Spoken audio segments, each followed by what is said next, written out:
नकाशा हे नाव ऐकलं की आपल्याला काय आठवतं? बहुतेक करून रस्ते शोधणं, बरोबर?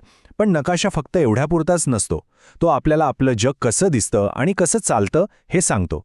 खरं तर नकाशा म्हणजे केवळ कागदावरच्या रेषा नाहीत, तर ते जगाला समजून घेण्याचे एक शास्त्रच आहे. चला तर या इंटरेस्टिंग शास्त्रामध्ये जरा डोकावून पाहूया. कधी विचार केलाय, आपली पृथ्वी तर गोल आहे, हो ना? मग एवढ्या मोठ्या गोल पृथ्वीला एका सपाट कागदावर कसं काय बसवणार? हा एक भन्नाट प्रश्न आहे नाही का? आणि हेच ते कोडं आहे ज्याने शतकानुशतके नकाशा बनवणाऱ्यांना अक्षरशः चक्रावून सोडलं आहे. नकाशा शास्त्रातलं खरं आव्हान ते इथेच आहे. तर आजच्या आपल्या या चर्चेत आपण 4 मुख्य गोष्टी पाहणार आहोत. सगळ्यात आधी नकाशा म्हणजे काय? मग नकाशा वाचायचा कसा? त्याची भाषा काय आहे? त्यानंतर आपण नकाशांचे वेगवेगळे प्रकार आणि त्यांचे उपयोग जाणून घेऊ.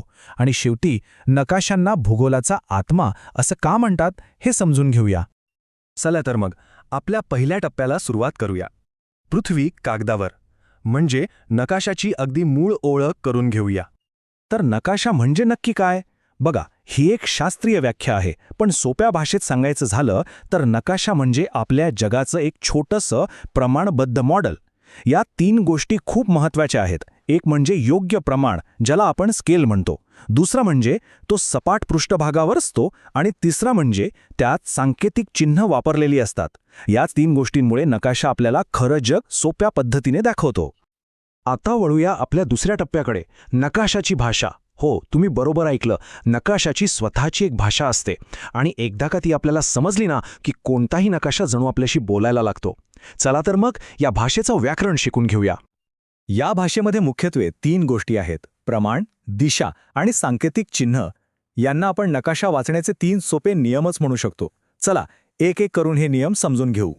पहिला आणि सगळ्यात महत्त्वाचा नियम म्हणजे प्रमाण, किंवा ज्याला आपण इंग्रजीत स्केल म्हणतो. याचा अर्थ काय? तर नकाशावरचं थोडंसं अंतर म्हणजे प्रत्यक्षात जमिनीवर किती अंतर आहे याचं ते गुणोत्तर असतं.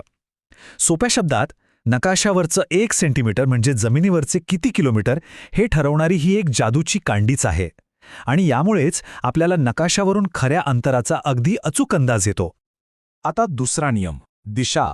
नकाशा वाचायला घेतला आपण तो उलटा धरला तर सगळाच गोंधळ होईल, बरोबर? म्हणूनच प्रत्येक नकाशावर एका बाणाने उत्तर दिशा हमखास दाखवलेली असते. एकदा का आपल्याला उत्तर दिशा कळली की मग पूर्व, पश्चिम, दक्षिण शोधणं अगदी सोपं होऊन जातं.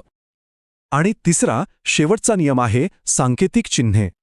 आता बघा, नकाशावर अख्खी नदी किंवा अख्खा डोंगर तर काढता येणार नाही, बरोबर? म्हणून मग त्यासाठी काही ठरलेली चिन्ह वापरली जातात. इथे बघा, नदीसाठी निळी रेषा, रस्त्यासाठी दुहेरी रेषा. ही चिन्ह म्हणजे नकाशाची एक प्रकारची शॉर्टहँड लिपीच आहे. यामुळे प्रचंड माहिती अगदी छोट्या जागेत व्यवस्थित बसवता येते. बरं, तर आता आपल्याला नकाशाची भाषा कळली आहे, तो कसा वाचायचा हे समजलं आहे. चला तर मग या भाषेचा वापर करून नकाशांच्या विशाल विश्वात शिरूया आणि त्यांचे वेगवेगळे प्रकार आणि उपयोग पाहूया. पहिला प्रकार आहे भौतिक नकाशा. या नकाशात आपल्याला पृथ्वीचा नैसर्गिक चेहरा दिसतो. म्हणजे डोंगर, दर्या, पठारं, नद्या, मैदानं या सगळ्या गोष्टी यात दाखवलेल्या असतात. एखाद्या प्रदेशाची प्राकृतिक रचना कशी आहे किंवा समजा एखाद्या ट्रेकचं नियोजन करायचं असेल तर हे नकाशे फार महत्त्वाचे ठरतात. दुसरा प्रकार तर आपल्या सगळ्यांच्या परिचयाचा आहे, राजकीय नकाशा. आठवतंय, शाळेत आपण नेहमीच हाच बघायचो. हा नकाशा आपल्याला मानवाने आखलेल्या सीमा दाखवतो. म्हणजे देश, राज्य, त्यांच्या राजधान्या, महत्त्वाची शहरं. जगाच्या बातम्या समजून घ्यायच्या असतील किंवा देशाचा कारभार कसा चालतो हे पाहायचं असेल तर राजकीय नकाशा खूपच महत्त्वाचा आहे. आणि तिसरा एक खूप इंटरेस्टिंग प्रकार आहे विषयात्मक नकाशा. याचं वैशिष्ट्य म्हणजे हा एका वेळी फक्त एकाच विषयावरची गोष्ट सांगतो. उदाहरणार्थ, देशात कुठे जास्त पाऊस पडतो, कुठे लोकसंख्या खूप जास्त आहे किंवा कोणत्या भागात कोणती पिकं घेतली जातात, अशा क्लिष्ट आकडेवारीला सोपं आणि बघता क्षणी समजेल असं बनवण्याची ताकद या नकाशांमध्ये असते. हे बघा, हे एक उत्तम उदाहरण आहे विषयात्मक नकाशाचं. इथे वेगवेगळ्या शहरांची लोकसंख्या दाखवली आहे. हा नकाशा आपल्याला फक्त आकडे देत नाही, तर त्या आकड्यांमागचा भौगोलिक संदर्भही देतो. एका नजरेत आपल्याला समजतं की अरे, या भागात लोकसंख्या जास्त आहे आणि त्या भागात कमी. तर आता आपण आपल्या चर्चेच्या शेवटच्या टप्प्यावर आलो आहोत. आपण पाहिलं की नकाशा कसा वाचायचा, त्याचे प्रकार कोणते आहेत. आता या सगळ्याचं सार काय आहे ते पाहूया. तर मग प्रश्न उरतो, नकाशाचं महत्त्व काय? कुठे उपयोगी पडतो हा? ह्याचं उत्तर आहे अक्षरशः सर्वत्र.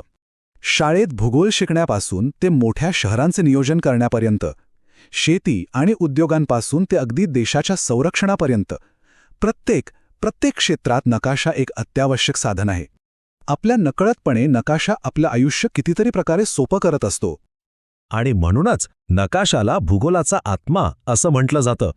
कारण खरंच नकाशांशिवाय आपण आपल्या जगाला इतक्या जवळून आणि इतक्या खोलात जाऊन कधीच पाहू शकलो नसतो.